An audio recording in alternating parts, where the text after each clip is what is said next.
Lalu kita membahas tentang hadis tanda-tanda Al-Mahdi, Imam Al-Mahdi, dan kita sudah mengemukakan satu riwayat, bahkan beberapa riwayat dalam Sunan Abi Daud. Beliau menulis chapter khusus tentang Al-Mahdi, judulnya Kitab Al-Mahdi. Itu ada bab khususnya, ada sekitar 9 atau 10 hadis di dalam Kitabul Mahdi. Sebelumnya, semoga Allah membimbing kita mengkaji hadis ini, karena banyak orang terjebak di cocok logi, banyak juga yang nggak sabaran menganggap panji-panji hitam sudah muncul, karena hadis yang akan kita bahas berbicara panji-panji hitam juga, ya, nggak jauh berbeda. Semoga dengan berkah Al-Fatihah dan salawat kepada Rasulullah, Allah membimbing kita. Al-Fatihah. Bismillahirrahmanirrahim. Maliki yaumiddin, iyyaka na'budu wa iyyaka nasta'in, shiratal ladzina an'amta 'alaihim ghairil maghdubi 'alaihim. Allahumma shalli ala nabiyyina Muhammad. Pada pembahasan sebelumnya,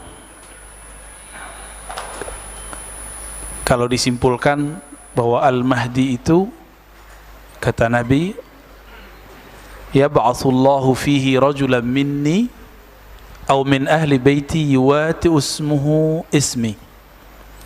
Al-Mahdi itu orang yang diberi hidayah di akhir zaman, itu orang yang merupakan keturunan dariku, pasti keturunan Rasulullah SAW. Maka yang meyakini para habaib atau zuriat Nabi sudah nggak ada, itu dapat dipastikan dia tentara Dajjal itu, Pak. Ya, serem gak tuh? Orang yang nggak percaya ada zuriat Nabi sekarang, itu nanti kalau dia nggak tobat dan nggak menambah keilmuannya, bisa-bisa nanti dia menjadi Juyushud Dajjal, tentara Dajjal. Dan nanti memang akan ada pembunuhan besar-besaran mereka itu terhadap zuriat Rasulullah SAW. Ya, itu agenda mereka itu. Ya, ya untungnya saya bukan zuriat Nabi Muhammad, Pak. Secara nasab nggak ketahuan, ya. Kita paling ke atas cuma 4 atau 5, Pak, ya.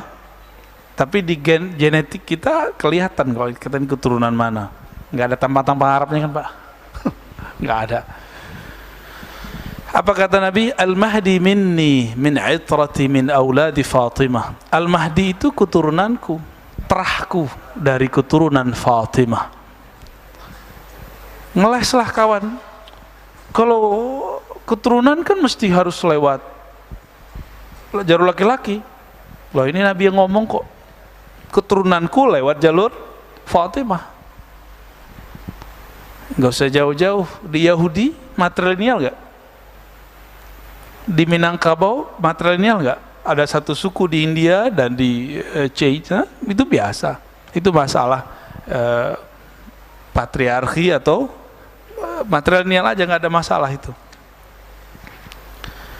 Kita juga sudah membahas bahwa jangan terjebak kepada ciri-ciri fisik. Kan hadisnya Al-Mahdi minni ajlal abah ajbah ajlal jabha. Kalau terjemahin apa ya? Jidatnya lebar. Ini banyak yang stres, jidatnya lebar, ngerasa dirinya Mahdi, ya.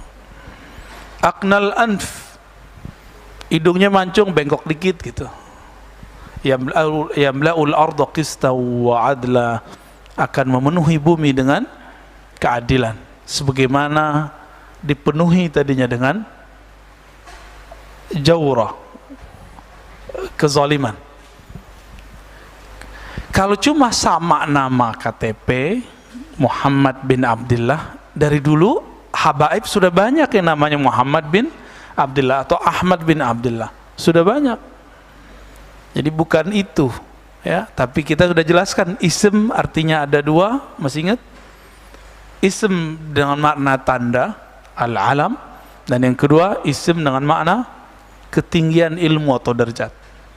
Ya, maka tanda-tandanya Al-Mahdi persis sama seperti tanda-tanda Rasulullah SAW. Ya. Sekarang kita masuk ke hadis tentang kematian khalifah. Ya.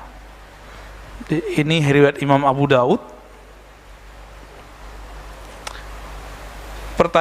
Kalau ada orang bertanya, ini hadis kualitasnya apa? Ya, hadis mengenai kematian khalifah sebelum kemunculan Al-Mahdi. Saya harus kasih dulu yang sebenarnya hadis ini bermasalah. Nih, pertama dulu ya. Hadis ini bermasalah. Kenapa? Di dalam riwayatnya, jadi Imam Abu Daud meriwayatkan dari Imam Ibnul Mutsanna yang wafat 252 Hijriah, 4 tahun sebelum Imam Al-Bukhari. Kemudian beliau meriwayatkan daripada Imam Muaz ibn Hisham ya, yang wafatnya 4 tahun sebelum Imam Syafi'i, yaitu tahun 200 Hijriah. Beliau dari Hisham, dari Qatadah, an Saleh ibn Abil Khalil. Sampai di situ masih sahih riwayatnya.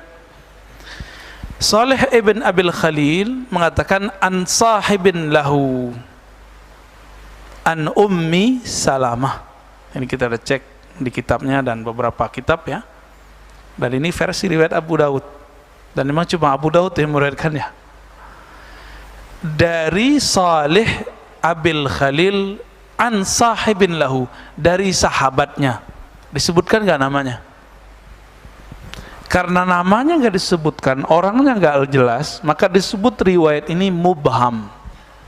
Apa arti mubham? Baru dengar?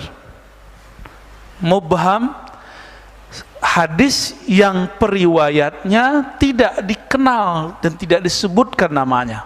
Ada yang cuma majhul, tidak dikenal, namanya ada tapi orangnya nggak jelas. Ada yang mubham, namanya nggak ada, jadi disebutkan sahabat, sahib. An sahibin lahu an ummi Salamah, daripada ummi Salamah. Jadi hadis ini kualitas siapa? Kalau secara ilmu hadis, hadis yang mubham mirip dengan majhul, dhaif dia jadinya. Ini secara harfiah. Namun masalahnya Imam Abu Daud tidak pernah mengomentarinya. Berarti ada hadis yang semakna dengan ini. Gitu. Jadi dia tidak sampai derajat dhaif jiddan. Dia dhaif aja ya. Nah, ini coba kita lihat lafaznya. Ini sama dengan yang di buku ya. Yakunu ikhtilafu inda mautil khalifah. Kata Ummi Salamah, Nabi SAW bersabda, akan terjadi ikhtilaf, perselisihan, inda mautil khalifah, ketika terjadi kematian seorang pemimpin. Khalifah di sini bukan khalifah kekhalifahan, bukan, tapi bisa diartikan apa? Pemimpin. Fayakhruju rajulun min ahli al-Madinah hariban ila Makkah. Lalu ada seseorang dari penduduk Madinah, inilah calon Mahdinya nih, keluar dari kota Madinah, hariban ila Makkah, dia berlari ke Makkah. Tapi ahlul Madinah di sini tidak juga bisa diartikan dia orang Madinah, bukan. Bisa jadi dia pernah bersembunyi di Madinah. Fayatihi nasun min ahli Makkah fayukhrijunahu wa huwa karihun. Lalu sampai di Mekah, orang-orang di Mekah kemudian datang kepadanya ingin menampilkan dia, wa huwa karih, tapi dia nggak suka. Berarti dia nggak terobsesi mau menjadi khalifah, pemimpin. Fayubayi'unahu bainar rukni wal maqam. Lalu mereka akan membaiatnya antara rukun al-Yamani dan maqam Ibrahim. Lumayan luas ya. Wa yub'atsu ilaihi ba'tsun minasyam.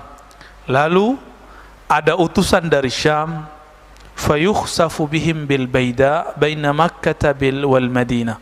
Lalu ketika ada orang yang mencoba untuk menyerang dilenyapkan ketika sampai di suatu negeri antara namanya Baida, antara Makkah dan Madinah.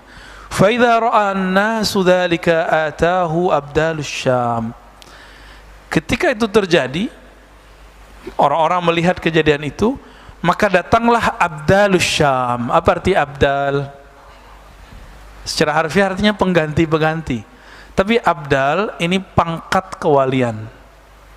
Jadi wali itu ada yang disebut abdal, ada yang disebut aqtab. Abdal, aqtab. Aqtab itu kutub. Ya, jadi maka di sini lagi cerita tentang pangkat kewalian.